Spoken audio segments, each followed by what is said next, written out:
In this section of training, we'll review some background information on basic consonants. We'll go over some pronunciation tips and explore some rules and scripts that go with different consonants. Let's begin with two letters that are especially difficult for us to pronounce in isolation. The letters L and R are considered liquid sounds. That means that these sounds blend into the vowels that surround them. When we want to work on pronouncing these sounds, it's often easiest to think about them in the initial position of a word. For example, the letter R we won't say as er. Er is the sound that we would make for the patterns ER, IR, and UR. Instead, the letter R by itself is pronounced R. So again, thinking about the initial position in the words red, run, rip, and rich, we hear that the letter R is saying the R sound. Again, we're hearing that schwa, or after I pronounce the R sound, but our intent is to keep that as clipped as possible. So we want to avoid saying and say R, keeping that schwa clipped. The same advice will help us in pronouncing the letter L correctly. We want to think about L in the initial position in words like lamp, lit, lick, love. We hear L making the L sound. That's important in contrast to the ul sound that we tend to want to make. The next letter to talk about is the letter X. The letter X can make three sounds: x, z, gz. The x sound is the most common. It's the sound that is made if we would combine a K and an S. Pronouncing the sound is difficult for some students. When we're instructing students on this sound, we have several tips to support them. One might be to have them pretend that they're opening a soda can, and it's that sound you hear, that x, when the can opens. Or imagine a hot skillet on a stove and dropping something into that hot skillet. It often says x when the food hits the hot skillet. You can introduce the word kiss and take the vowel out of the word kiss, and you get x. So a number of ways to help students with pronunciation. One other point on the letter X, it has place value. The only time the letter X will make the x sound is at the end of a word or a syllable. When we initially instruct students, it's important that we control our word lists and that we make sure that X comes in the final position to get the intended sound. In more advanced words, X can say Z, as in xylophone and Xerox in the initial position. Keep that in mind as you're picking alphabet strips in your classroom. X can also say Gz, the G and Z sounds blended together, as in exit. Let's talk about Q. In English words, Q is always followed by the letter U. So very early on, we teach students that these two letters work together to produce the Qu sound. We also support them with the script that Q is always followed by U. While U is normally a vowel, in this QU pattern, the U is working as a consonant, helping to produce the Qu sound. In fact, words that contain this pattern will always contain a vowel after the QU. Next, the consonant J. The sound that J makes is J. And again, we're going to be very, very careful to keep that sound clipped and not say J. Another thing to know about the letter J, no English words end in J. You might be thinking, but there are a number of words ending with the J sound. And of course there are. But how is that sound spelled? Likely GE or DGE. We'll discuss these options later in training.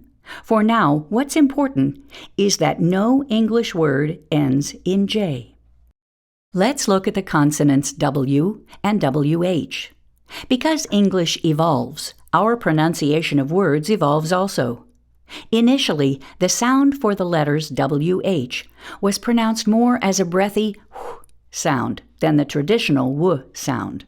But over time, the American pronunciation of both of these patterns sounds more similar than it does different. From a reading perspective, students tend not to struggle to pronounce either of these sounds. However, from a spelling perspective, knowing the w sound could be spelled either way can pose some difficulty. We'll discuss spelling options for these sounds later. The next letter is the letter V. First pronunciation, the letter V says V. There should be a nice vibration on your bottom lip as your teeth are resting on your bottom lip to make that V sound. We'd like to avoid saying V, adding that schwa at the end. Another point about the letter V, no English word ends in V. It is always followed by a silent E. For example, looking at the words save, drove, dive, and hive. That E is doing two things. It's protecting the V because no English word ends in V. It's also creating a magic E pattern, and the vowel in front is saying its name. In looking at the second row of words, we have, sleeve, give, and nerve. That E is not causing the vowels in these words to say their name. Instead, that silent E is there because no English word ends in V. It's always followed by a silent E. When students see the word G-I-V-E, they pronounce it both ways, give, give. Then choose the one they recognize. The same with H-A-V-E, have, have. Then choose the pronunciation they recognize. So they need to be prepared to flex that vowel. Try it both ways. The last letter to talk about is the letter S.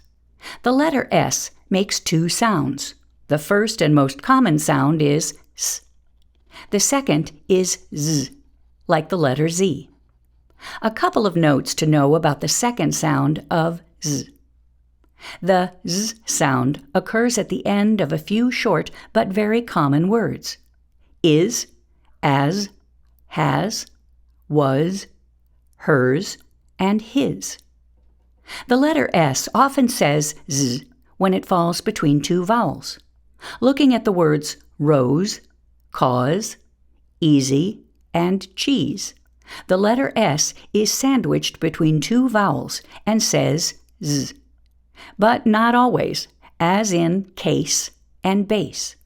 Suffix S can also say S and Z, as in cars, sticks, cliffs, and cats. Sticking with the topic of the letter S and its two sounds, S and Z, let's explore some advanced rules. First, we need to understand that English is a morphophonemic language. That means our spellings are based on morphemes, or meanings, as well as phonemes, or sounds. Take a look at the first bullet. It says a single S at the end of a noun is reserved to communicate meaning, so plural. A single S can also be required at the end of a verb for subject-verb agreement. Looking at the top row of words, we have cats, pets, ducks, and cars. So a single S there conveys meaning, plural. Looking at the second row, at the end of help, the S would be added to the verb when the noun is singular. The boy helps. So we need other spelling choices for spelling S and Z. Have you ever wondered why words like dress and grass are spelled SS, or fuzz is spelled ZZ? Well, SS and ZZ are the best choice for spelling at the end of a one-syllable word after one short vowel. So in dress, we have a one-syllable word. The S sound is coming after a short vowel, so we spell it SS. We call this the floss rule, or the floss plus Z rule. In other instances, we add an E and have two choices for spelling the S sound, SE or CE. If we spelled nurse N-U-R-S, we would think it was plural, and we would be looking for multiple ner. If we spelled horse H-O-R-S, we would think it was plural, and we would be looking for multiple what? So that single E at the end is silent, and it's used to tell the reader that this word is not plural. The tricky part here is, unfortunately, there is no way for a speller to know if they should use CE or SE to spell that final S sound. It's just an issue of visual memory. In this section of training, we've covered way too many basic consonant rules and pronunciation tips. For students, unless it is review, we limit new instruction to only one concept at a time.